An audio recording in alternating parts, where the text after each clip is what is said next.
الترند التركي اللي راهو داير حاله ويبيعوه في الجزائر ب 700,000 ارواحوا نديروه كيف كيف. على بالي راكم حابين تتنمروا، كملوا الفيديو الاخر تشوفوا كيفاش خرجتها. الحاجه الاولى ذوبت الشوكولا وتجيبوا اي علبه رايحه بالطول، انا درت لها ورق الطهي، تحبوا تجيبوا هذيك تاع البلاستيك ثاني تساعدكم. درت زوج طبقات وحطيتها في الثلاجه.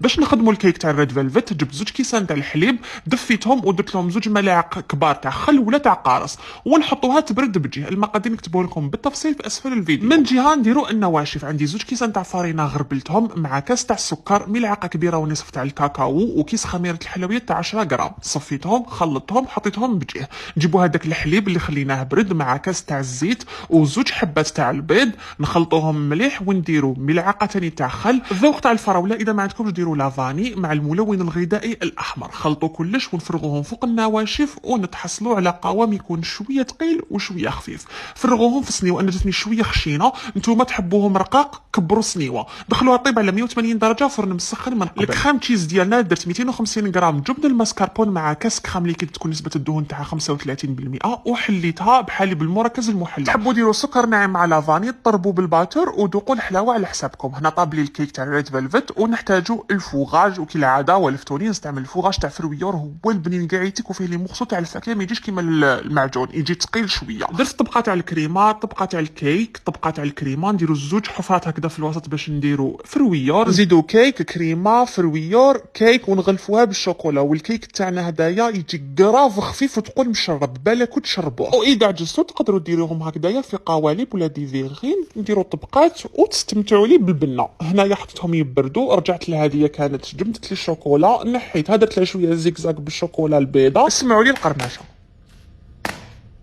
انا درتها برك خشينه وجات قد الارض بصح جات واحد البنه وماشي حلوه ما تقهمش تزلق في البلعوم خير من شوكولا دبي. جربوها سلام.